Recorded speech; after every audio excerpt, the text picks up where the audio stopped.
So, good day everyone. Good day, ma'am. So, I am Lorling Cosikal and I am the last reporter for the chapter 8, which is all about the culturally responsive child rearing skills and parenting strategies for Filipino families. So my assigned topic is the lesson 5, which is all about the fostering Filipino cultural identity and values in children and creating a supportive and inclusive family environment that embraced diversity and cultivating well-being to their children. So before we dive into our discussion, allow me to read our learning objectives. So at the end of the lesson, the students will be able to define and explain the importance of Filipino cultural identity for children's development, engage in open communication circles that promote active listening and respect to diverse viewpoints, and lastly is to value the importance of individual differences and strength. So embracing heritage and nurturing Filipino cultural identity and values in the next generation is very important. Why? Because instilling a strong sense of Filipino cultural identity and heritage in children is essential to preserve and pass down the rich tradition and values of a Filipino culture that a certain family, a Filipino family is gina-practice nila. So embracing our heritage allow us to maintain a strong sense of community and belonging, ensuring that our rich tradition are passed down and celebrated. So just like if your family or a certain community is there are mga traditions and practices nga murag ilaha nga unique tradition or practices is murag i-pass down yun nila sa ilahang mga musunuday. So just like sa our mga family or maybe community dyan namo is every mga June 12 sa June 12 is mugdong gid mi og something kalapit to managkot sa kaluoy or sa kuan. Then inahuman na is to go mga ligo mi og dagat. So that's our tradition gyud namo. Gunot pag yun mi nga pagkabata mi is hingana na gyud mi. Ay hingana na gyud ang tradition or the traditions among family or maybe sa community. So there are practices that or strategies that will help integrating or instilling strong sense of cultural identity sa usa ka children. So first is we all know that Filipino values such as bayanihan, family, and respect are foundational to our identity. Yes, because these values foster a sense of cooperation and solidarity within communities. Also, in your each family. So, naagyo na to ang values which is bayanihan and respect. So, maybe, not all family, but mostly, sa values is not ang bayanihan and respect. So, that will, it will foster the sense of cooperation and solidarity. So, that is, mo na basihan which is solid in your family that you have something need help, so they will give a hand or mutabang sila ninyo. So that's the values, Filipino values. So napa ba na ron? Maybe in some kung gina-pass down dyan nila sa ilahang mga anak. I hope so. Napa dyan. So fostering this my values. So this encourage individuals to support one another in times of need and celebrated shared successes. So just like what I've said earlier nga, if mag-need yun taog ka ng ginhay, mag-need taog tabang, so nadyo mo tabang na to. So also in engaging in cultural practices like fiestas, folk dances, and traditional crafts help preserve our heritage. Yeah, so nga namang taga-kuan is atong dyan i-celebrate every kanang mga once a year or something mga kuan para dili siya makalimtan, then ma-preserve dan ang unsa may murag its heritage sa kalugar. So these activities not only strengthen our identity but also teach the younger generation the significance of our customs and beliefs, ensuring they remain alive. So it's very kuan gyud nga to engage ang mga younger generation sa mga traditions nga unsa nato karon lagi practice nato karon. So because aron dili siya makalimtan, napagyo mo napay mo practice ana in the long run. Okay.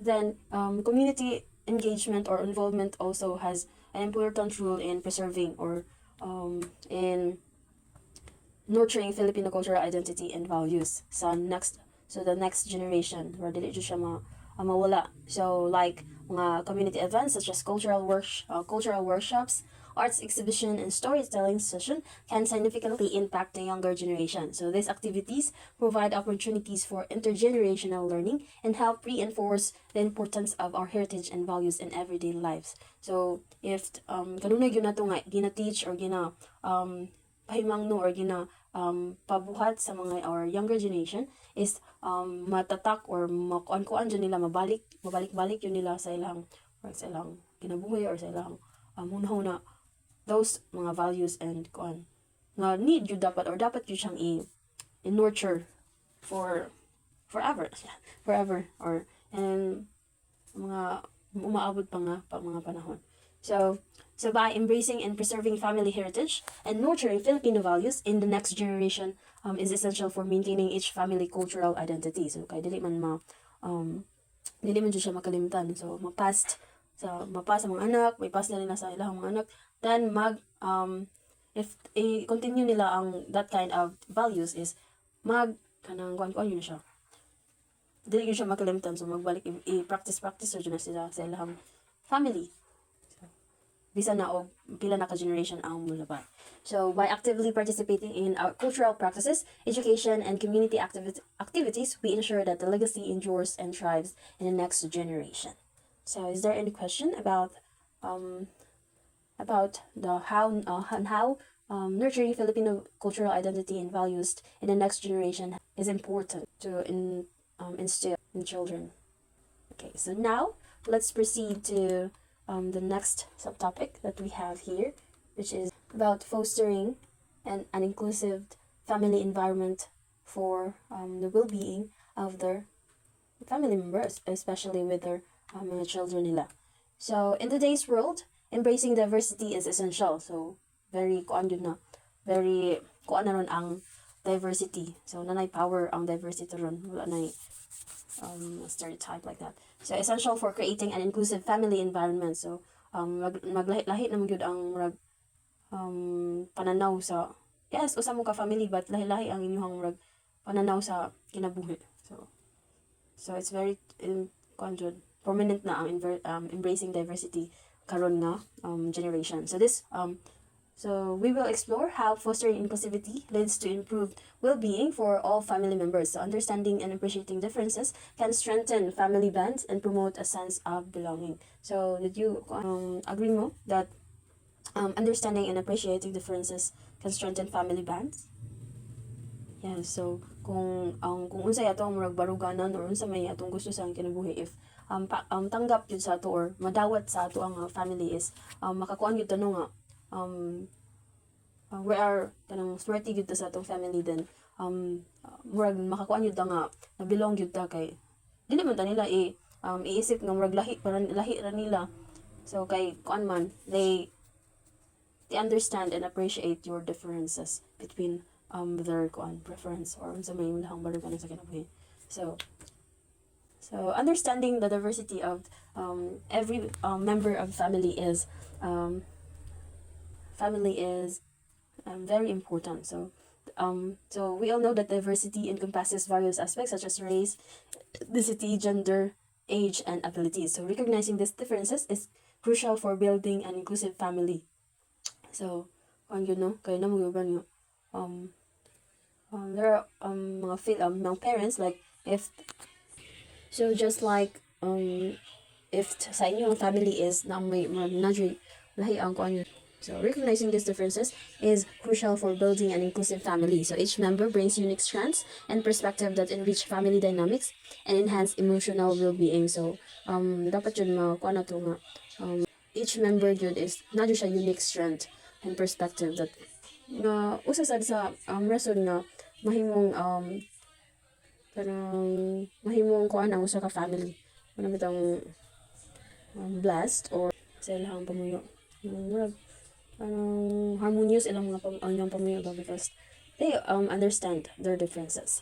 So also creating an inclusive space so to foster an inclusive family environment, so it is important to create a space where every member feels valued and respect.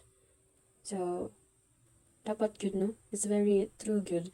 Nga sa sulod yun sa family is maka-feel good ang usa ka member ninyo, or especially children, nga na sila nga give-value sila and respect on their differences towards each other, towards other members of family. So this can be achieved through open communication, active listening, and celebrating differences.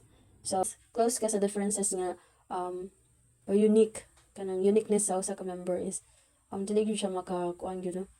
Wala gyud sense of value and also belonging. Okay, dili man sila close ra man gyud ang ilahang mind if unsay ilahang preference or unsay para nila is mao sakto, so mao ra gyud kuan, so dili sila mo kuan sa dili sila mo tan-aw sa unsay naa or unsay kanang differences sa usa ka member nila.